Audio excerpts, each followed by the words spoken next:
Want to know how to move or select an audio in Audacity? Well, no worries. In this video, I'm going to show you an easy step-by-step guide on how you can do it. It's super simple and under a minute, so let's get straight to it. Now, first things first, simply open up your Audacity application. So we have also created a video on how to install Audacity, so make sure to watch it. Now, once you've done all of that, you can just simply import a file by selecting a file, going to import, and then importing any audio of your choice.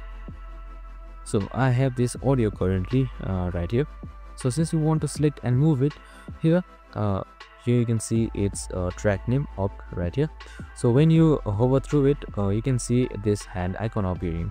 So if you select it and drag it around to the left or right, here you can see the track simply moves.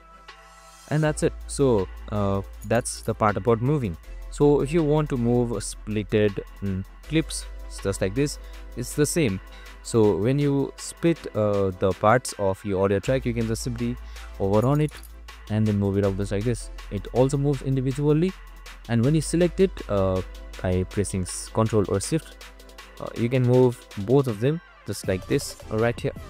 And that's it. Super simple and easy. And selecting is also pretty easy as well. So if you have any other tools that you have selected, and if you want to go to the select tool again, here you can see select tool right here. Just simply select it and you can move it around like this. I hope this video helped.